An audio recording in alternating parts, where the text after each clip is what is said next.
Welcome to Everything Co-op, bringing you information on how cooperatives can help improve your quality of life. This show is being sponsored by the National Co-op Bank, NCB. The NCB is dedicated to strengthening communities nationwide for the delivery of banking and financial services for the nation's cooperatives, their members, and other socially responsible organizations. For more information on the power of community ownership, visit ncb.coop. That's ncb.coop. Now stay tuned for your host, Vernon Oakes. Good morning, everybody. This is Vernon Oakes. Welcome this morning, this beautiful Thursday morning. Sun's up, I'm up, and Ellis Carr is up. Good morning, Ellis. Good morning, Mr. Oakes. How you doing? I'm great. You are the CEO and president of Capital Impact. That's correct. How did you get that job? That's a powerful job. That's an important job. It is. A lot of luck. And one of my mentors told me a long time ago, luck is the combination of preparation and opportunity. So I think it's, I've been preparing a lot, and the opportunity happened. It was rather serendipitous, but really blessed to be in the role and really happy about talking to you today about it and, pushing the needle forward and kind of pushing forward my predecessor, Terry Simonet's legacy that he started. Yes, we've had Terry Simonet on the program, and he was so low-keyed. I had no idea of everything that you guys do, Capital Impact. And matter of fact, I was surprised to see that he retired. Mm-hmm. So let's talk first about your background. What are some of the things you did to prepare? Sure. So I think me being born who I was helped to actually put me in the seat. I think first and foremost, I'm from the Washington, D.C. area. I grew up in Silver Spring, Maryland, and both my parents are retired D.C. public school teachers. They both taught for over 20-plus years in D.C., which is very different than the D.C. today. But I think from them in particular, I learned the concept of giving back and the concept of community. And it was from both of my parents, particularly both of them, who talked about and expected more of their students and made sure that they understood that, there was life beyond high school and that their zip code didn't ultimately determine their future. They determined it. So I would say that was first and foremost kind of the kind of North Star that was put in my life many years ago. What did they teach? So my father, it's interesting, and you'll probably see this aspect of my personality a bit. My father taught driver's education, and so he's a very jovial type of person, has a great sense of humor, but also a serious side. And at the time, he was a deacon in the church and went on to be a pastor. So when he got you in the car and you were driving, he would talk to you about life. Okay. So he'd get you laughing and then hit you with the serious. And then my mother was similar but different, much more business-minded, and she was a math teacher, so kind of quantitative in nature. And I think that's where I get a lot of my quantitative background as well, growing up in the accounting and finance space. But professionally, I've kind of been on a journey in the finance and accounting space, spending a little less than 20 years in for-profit financial services, both here domestically and abroad. First starting out was an organization called Alex Brown, which is an old investment house, acquired by Deutsche Bank, I think in my first year that I started there, and working in kind of fixed income fund management there, and then had the pleasure and the opportunity to be a part of their first management and leadership exchange program, and I spent a year in Dublin, Ireland, which is, wow, I learned a lot there, specifically around how to manage people who may not be incentivized or motivated by the things that you are, particularly when you are the newcomer, you are the foreigner in this case. So I had a lot to learn, and I learned more than anything to just take a step back and listen and observe. Listen. All right. Listen. Absolutely. Have to do that. So what was your education to get you to your first job and then end up in Dublin, Ireland? So it was in accounting. I got a bachelor's from Towson University in Baltimore. And to be honest with you, accounting wasn't my first love. It was actually a little bit too rules-driven for me, and I like to color outside the lines a bit and think about things in different ways, because I knew that there was more than one way to solve something. Mm-hmm. And I took my first finance class and fell in love, but my parents said, you got 4 years to get out of school. Otherwise, it's on you. So I got my degree in accounting, but quickly got internships in finance, and that's kind of where I stayed, just really kind of on that finance and accounting run. Do you have an MBA? No, I actually have a master's in real estate with a focus in finance from Georgetown. And I got that over 10 years after I graduated from undergrad, because I wanted to really figure out exactly what I wanted to do and specialize a bit. So I spent some time after I left Deutsche Bank and went over and worked at Freddie Mac, which was a great experience for me. I worked over 10 years there, working in a variety of capacities, including capital markets, corporate finance, strategy, and lastly, in kind of the single-family business area. So there, I think I really had an opportunity both to embrace kind of my technical craft, which is kind of the finance, accounting, strategy area. I'm always looking, and I found myself always looking to understand the bigger picture in things, which kind of led me through the roles that I took at Freddie. But then also, I had great mentors. You talked about, well, what helped to prepare me. I had mentors and I had sponsors at Freddie. And interestingly enough, as I look back on it, two of the mentors that I had there, one ran kind of community relations and community development, and the other one ran the Freddie Mac Foundation. So I'd find myself oftentimes in their offices in our normal monthly or quarterly checkups and check-ins and talk about the work that they were doing. And I envied the work that they did, because it really combined kind of the passion that I had for giving back, the passion that my parents gave me, instilled in me in terms of the community, and my technical craft, which was finance and accounting. And so those are kind of some of the, I'd say, the immediate reflections on how and what prepared me for this role. So when did you leave Freddie Mac? So I left Freddie Mac in 2012. I've been at Capital Impact for just over 5 years. Okay. So you were a part of the Great Recession, huh? Did you cause it?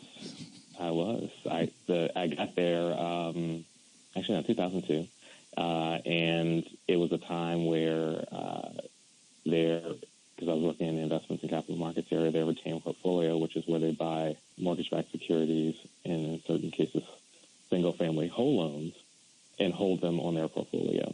And their portfolio was increasing dramatically by the hundred millions. It seemed like every month.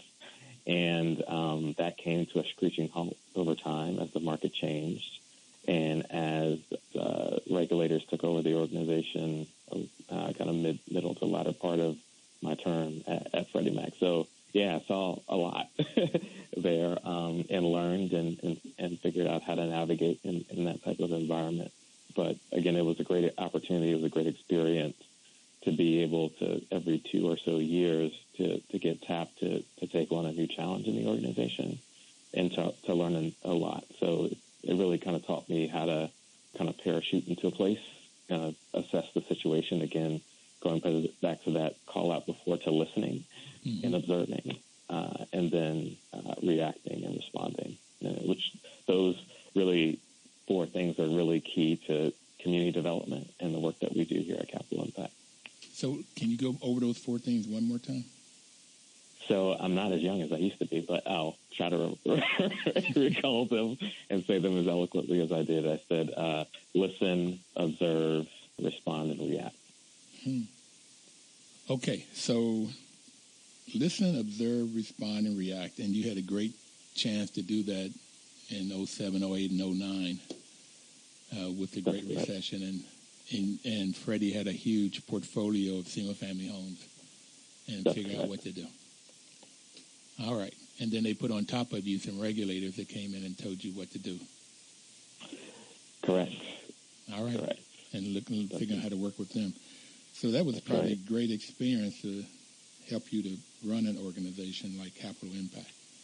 Yeah, it was. I mean, I will be remiss if I didn't mention my time prior to taking this role as the president and CEO, because what I think Capital Impact taught me and allowed me to do in particular, which I credit to Terry and his leadership and the rest of the great team that we have here, is just to be able to bring your whole self to work. Ellis, we've got to take a break now, our first break, and we're going to come back and talk about your whole self, bring your whole self to work. Sure. We'll pick right back up. If anybody has a question or a comment, please call 1-800-450-7876. We'll be right back.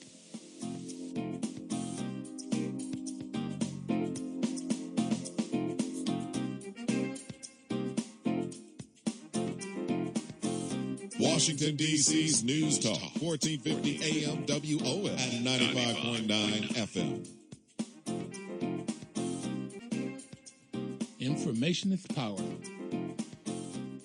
You know, National Cooperative Bank is sponsoring this program, and NCB's mission is to support and be an advocate for America's cooperatives and their members, especially in low-income communities, by providing innovative financial and related services.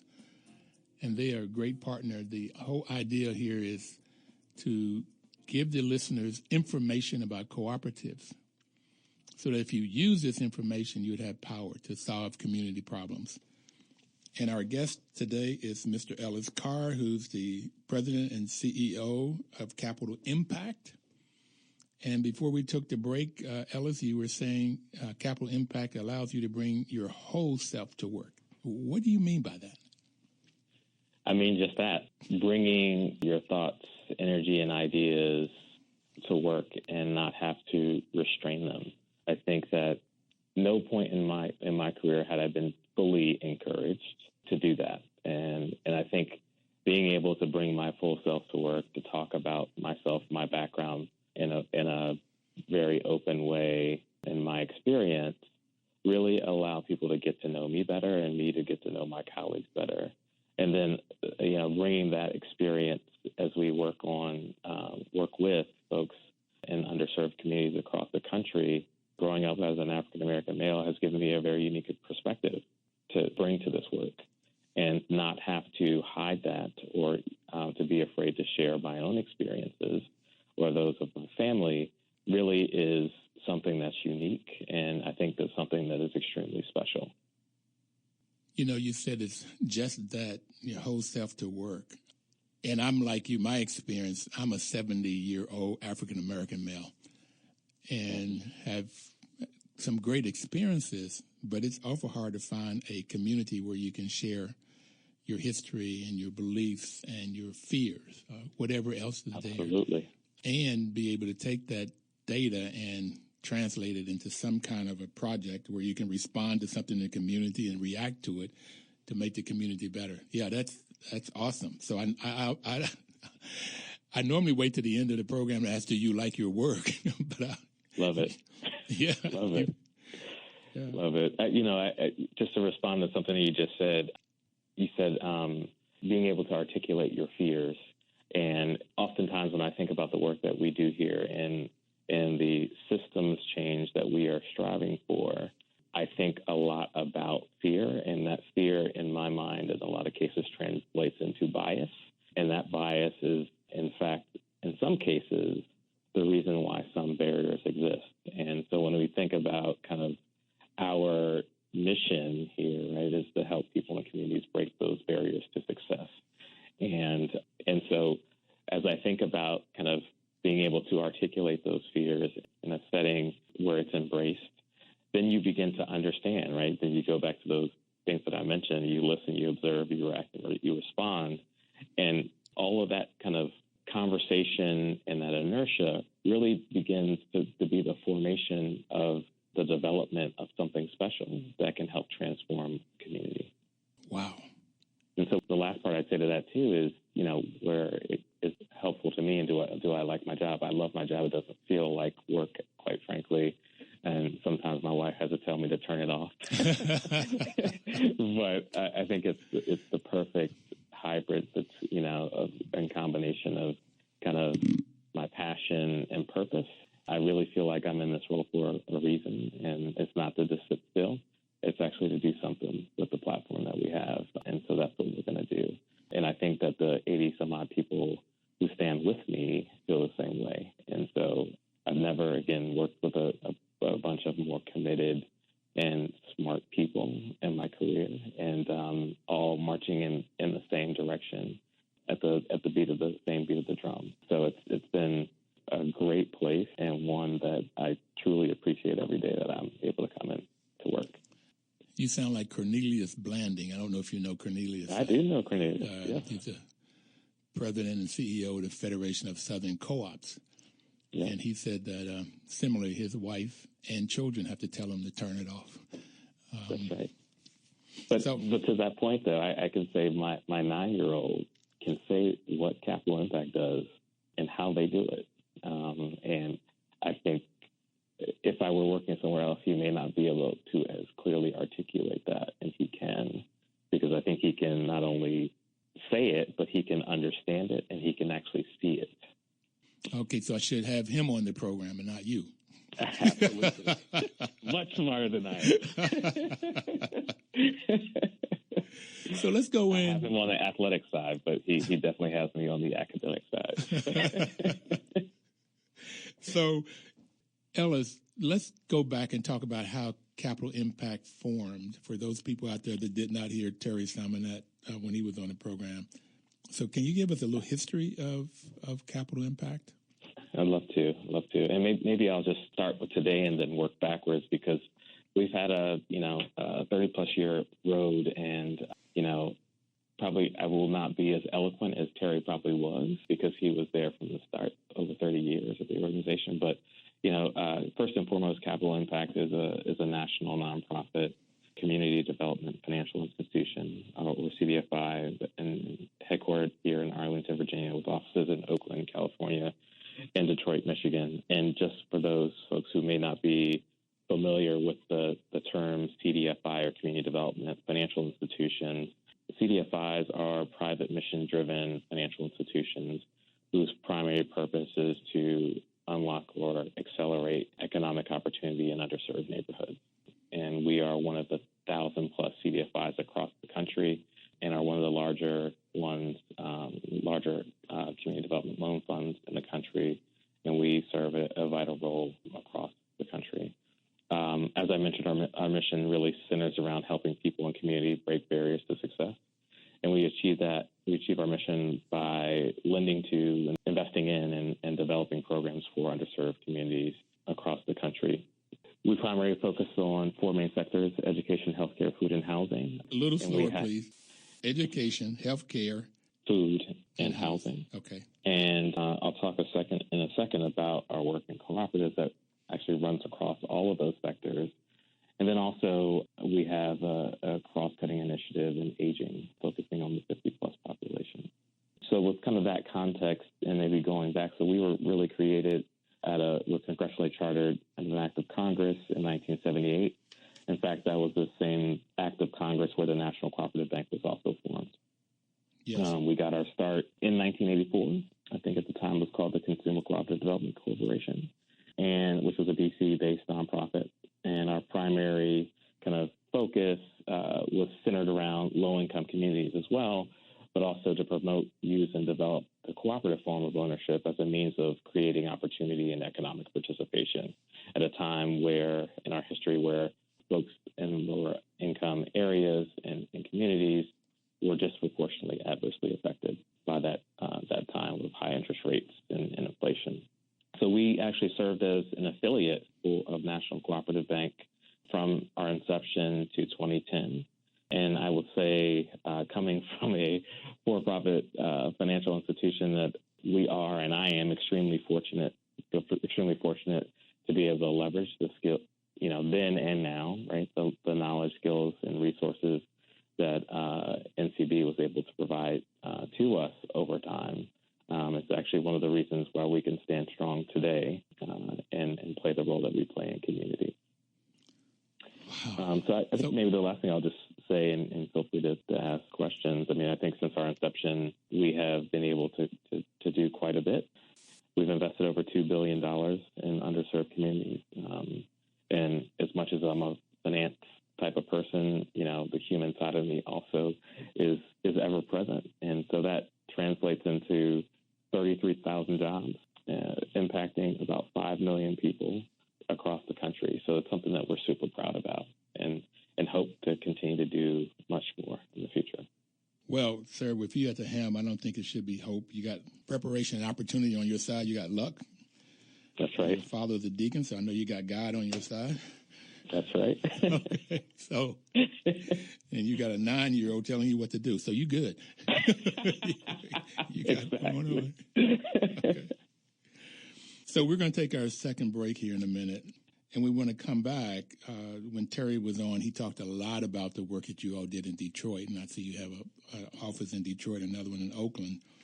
Mm-hmm. So we want to talk about the work that you have done, specifically in those 4 areas: education, health, food, and housing, and also working on folks like me, the baby boomers over 50 years old. And I'm excited. I'm wanting to know what you're doing now. So we're going to take our second break, and we'll be right back.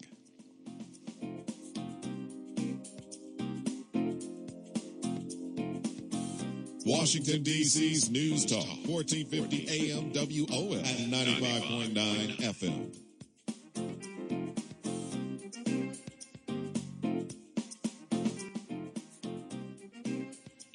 Welcome back, everybody. This is Vernon Oakes. The program is Everything Cooperative. The National Cooperative Bank is sponsoring this program. And the National Cooperative Bank and Capital Impact was formed in 1982.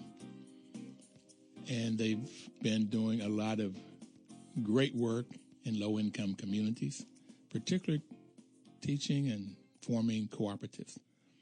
Mr. Ellis Carr is on the line with us this morning, telling us about his life history and his work with Capital Impact. Ellis, a lady by the name of McDonald was on the program. She's with, I think it's Cabot Creamery, which is a marketing cooperative. A lot of farmers, 9,000 farmers, some huge number of farmers form this co-op, and they send their milk, and Cabot Creamery, Cabot Cheese is what I know them of. They form it. She says that the folks at NCB are angels with the work that that you do, and Capital Impact was an affiliate and still carry out the mission of working with low-income communities. So during the break, I wrote down $2 million, and I had to try to figure out how many zeros there was. And my major was math, and I taught math for 6 years. So there's 3, 6, 9 zeros in $2 billion. Mm-hmm. That's a lot of money, man, that you all have loaned out, creating 33,000 jobs, affecting 5 million people. 5 million, that's with 6 zeros. That's right. I don't know if there's many organizations that have done that kind of work, working with people. That's awesome by itself. That's phenomenal. Yeah, so again, it's a blessing, and I feel like, and I would be remiss if I didn't mention the other CDFIs, the other 1,000+ CDFIs across the country who are doing work just like we are, and we're working together in trying to lift our communities up and work with them. And I would just say that, it really is a blessing to be in the space, but at the same time, and I'm sure you've heard this before, right? So much is given, so much is required. Yep. And so we feel like we need to continue to advance the ball down the field. And, we're excited to embark upon some new things that we're working on that helps us to do that. Okay. So Terry talked about the work that you all did in Detroit, which is phenomenal because it's the major part of the Rust Belt with all of the, not all of, but a majority of the car manufacturing jobs going overseas. Can you give us a sense of that for those people that may not have heard Terry talk about it? Sure. And so maybe what I'll do, if it's okay with you, is just maybe ground us, and this is the teacher, my parents' teachers, and me. We are in our second year of our 5-year strategic plan. Mm-hmm. So as I was coming in as CEO, Terry was gracious enough to allow me to get more in the forefront in terms of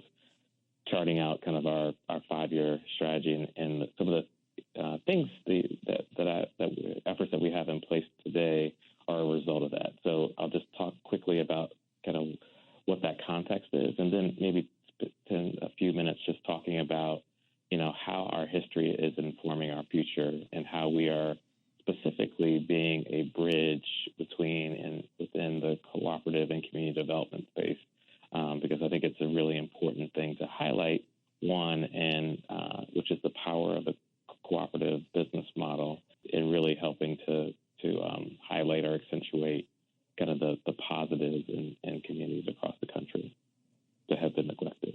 Okay. So if that's okay, I'll just start really quickly with kind of what we affectionately call Capital Impact 2020, which is our 5-year strategic plan.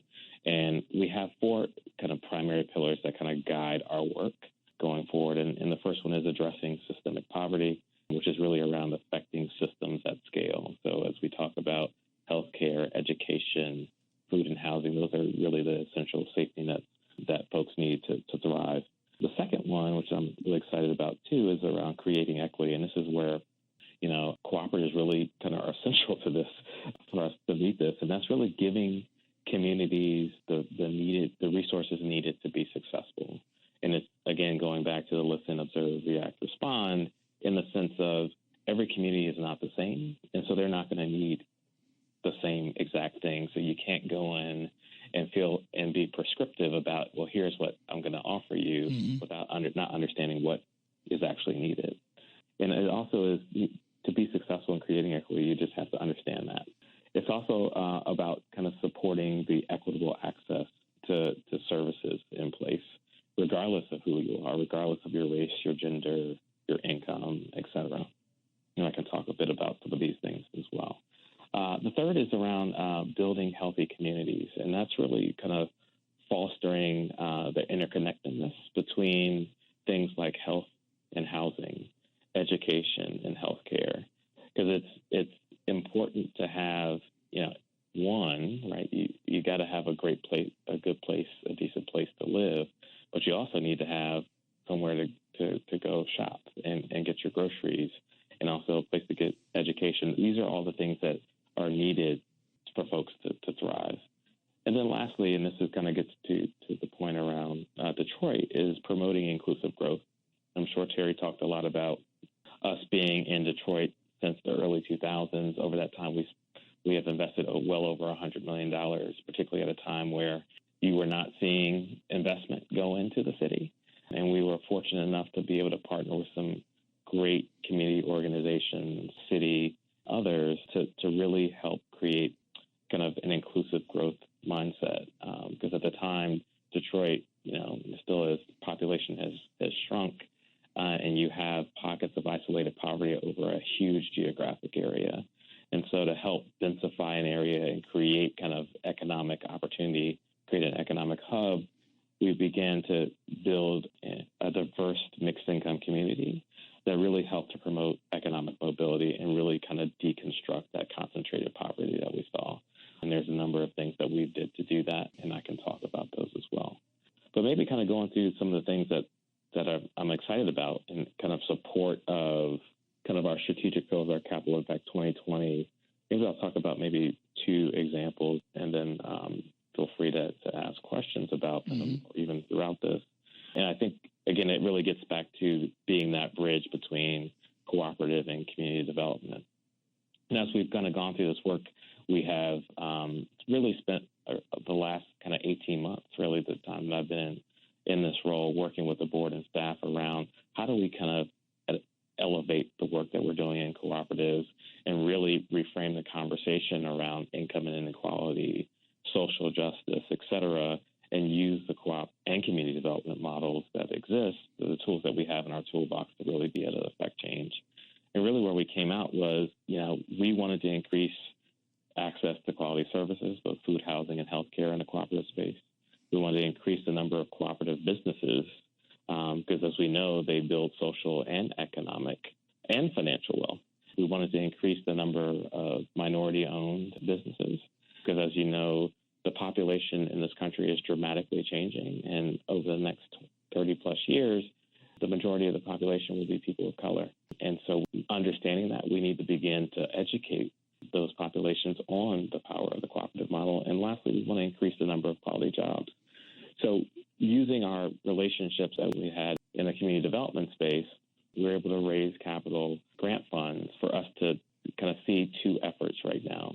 The first is in home health care. And as you probably know, home health care is a low-wage industry. Workers are overwhelmingly female, and 50% of the population in the home health care space are people of color, and their average income is about $13,000. Yes, I said $13,000. So we were one of the initial funders of. I'm sorry. $13,000 is $6.50 an hour. Mm-hmm. The average. I didn't say it was $6.50 an hour. I just said 50% of people who work in the home health care space are people of color, and that they have an average income of about $13,000. No, I just divided 13,000 by 2,000 by 2,000. Okay. There's 2,000 hours in a year. If they're full time, then it comes to $6.50 an hour. Yep. Just that little math. Okay. Yeah. So that's a challenge. I guess I could I'll say that and leave it there. Well, let me put something here real quickly. There's a book called Cities Building Wealth that the Democracy Collaborative created, pamphlet-like book, and they talked about Christina, who's Mexican-American in New York, and she was making $7 an hour before they formed a co-op, and after they formed a co-op, she went to $20 an hour. Yep. Now that doesn't happen. That's a worker cooperative. That doesn't happen all of the time. But and so what she did, according to this article, was she worked less hours and spent more time with her children. That's right. So that gave her that opportunity. So co-ops have that ability for people to really create wealth, and you've already mentioned that several times. Absolutely. And somebody, well, as you know, we were one of the initial investors in Cooperative Home Care Associates, which is the largest worker co-op in the country. It's in New York. Yep, exactly, in New York. And they've employed over 2,000 low-income Latino women in the South Bronx alone.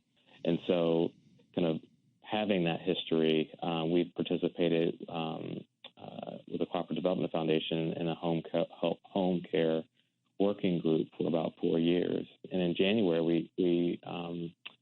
we leveraged our relationship with the AARP Foundation, which we have done work with around aging, and we received a grant to really look into the way that we could design a sustainable business model for home healthcare workers into worker co-ops, exactly to your point. And that will be the foundation to kind of scale a model nationally.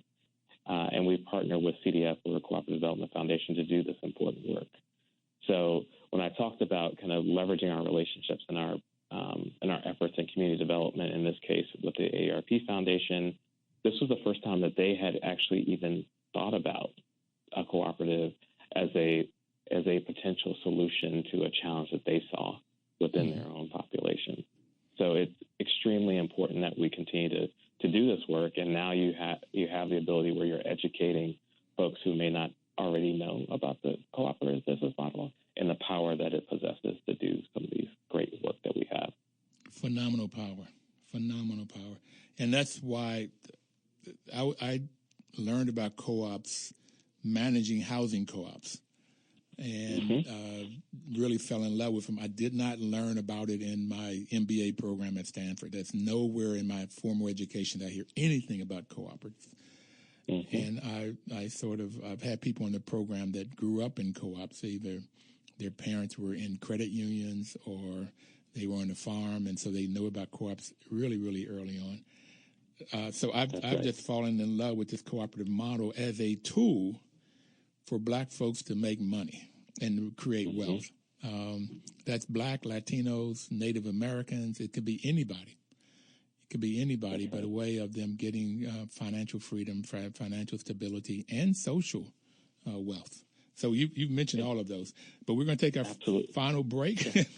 And I really want to come back and delve more into the things that you are doing there and tell people how they can reach out with you if they've got an idea. Absolutely. But we'll be right back.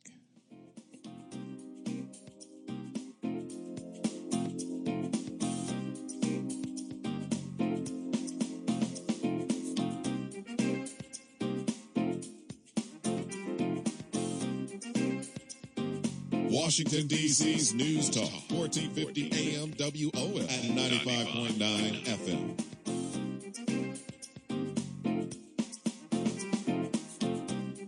Welcome back, everybody. This is Vernon Oakes. The program is Everything Cooperative. And we have Mr. Ellis Carr on the line with us this morning talking about the great things that Capital Impact is doing and how he got prepared to lead this organization. Ellis, before we took the break, you had talked about Capital Impact 2020, and I want to go back to that as some of the things you're doing to alleviate systemic poverty, creating equity, building health, and promoting inclusive growth. I really like the idea that since 2000, you put over $100 million in Detroit? That's correct. Okay. So let's start off with this eliminated systemic poverty. What are some of the kinds of projects you're working on to do that? Absolutely. So I think it's one that I'll give you that touches on something that you said earlier about seniors and aging, and just maybe started by giving you a quick stat, which is that there are currently 75 million baby boomers today. And each day, and for the next 20 years, 10,000 Americans per day reach the age of 65. Huge population, fastest growing population in the country. And when you overlay that and think about that there are millions of small businesses owned by baby boomers, and have, obviously that have workers, it creates a huge opportunity to grow the worker cooperative population in this country. And so as we think about, as I mentioned to you, maybe just going back and giving a few more stats, which is when you look at kind of income inequality and income disparity in this country, and then you stratify that by race, you see that people of color typically are at the bottom. And in particular, there's a recent study done by Prosperity Now that was recently published that talks about kind of the net worth of classes of Americans in this country. And African Americans' net worth is predicted to be zero by 2050, and Latino Americans' net worth is projected to be zero in 2070.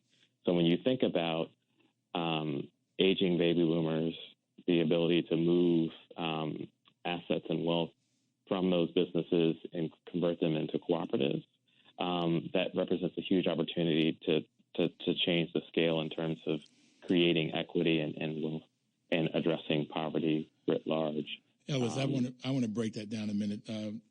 You said that this report showed that African Americans' net worth will be zero by 2050. So that correct. Says that if you look at all the assets they have, their cash, their cars, their home, and you subtract from that the liabilities, what they owe, their credit cards, their mortgage, and whatever, it comes out to be zero. Zero. Jesus. Zero. And in fact, over the last, I think, 15 or 20 years, their collective net worth has gone down over 50%. Well, particularly since 07, 08. I mean, with that big. Yeah, exactly. That's exactly right. Yeah. That's exactly right. Yeah. So, again, using kind of our relationships on the community development side and highlighting this issue of income inequality and poverty, we were able to raise capital from city community development and conducting market research to design a pilot program on financing worker cooperative conversion. So basically taking those businesses from baby boomers and converting those into worker cooperatives where the workers actually have an equity stake and own the organization. And so we've actually partnered up with the ICA Group and Democracy at Work Institute. ICA Group will be doing some of the business development, feasibility, and sector analysis. And Democracy at Work, who I think has been on the show as well, will be doing some of the evaluating the technical assistance needs. And so the goal is for us to begin to develop a program that can be financeable, and then begin to find players in both the cooperative and community development space to help to make this happen. So going back to your initial point, these two examples that I gave you really cut across all the things that we're doing, right? It addresses systemic poverty by creating equity, because it will allow us to use a cooperative model as a way to uplift the folks in those areas. If they have the capital to spend, then they'll be able to afford the necessities in life, right? Education, food, healthcare, housing, and really supporting kind of inclusive growth as well. Well, I'm still here shocked from this zero net worth by 2050 for African Americans and zero net worth by 2070 for our Latin brothers and sisters. That's shocking, and what's causing it to go down, because it's been up. So I would like to get that study. But I went to Cincinnati 2 years ago to the Cincinnati Cooperative, having another conference this December. I think it's 1st and 2nd or 3rd and 4th. I can't remember the dates right now, which I have it on my calendar to go. But I met some people out of Chicago that were converting manufacturing companies from these baby boomers to the employees. And that's called a worker cooperative, when the workers own and control the business. And I was amazed at the stats of how many manufacturing companies there are first, because I don't think of making candy as a manufacturing, but it is, or creating cards or paper. And how many of these baby boomers own these manufacturing companies, and the employees are it's really, really, really win-win-win, because the owners have somebody to buy their company, and they already know the company, so it's a much better chance of success. And then the employees own it, and then therefore they not only make their salary or their hourly amount, but then if there's profits, they decide how that profit is divided up, that dividend or how much they keep for growth or how much they give to community projects. So and it's also great for the community, because that money stays in the community. Absolutely. With little economics I had, that's the multiplier effect. It stays there 5 to 8 times as opposed to one time, and it leaves the community right away. So yeah, it's a win-win-win-win. Absolutely. And just to add to that, right, we are in, ICA Group has come back with some initial research from kind of them scanning the market. And one of the alarming takeaways that we had was that there are more businesses closing than being sold. And the majority of those businesses that are closing are actually financially healthy. So when you think about the disruption that a business closing has on folks, if we don't do something about it, right, we're exacerbating the issue of poverty already.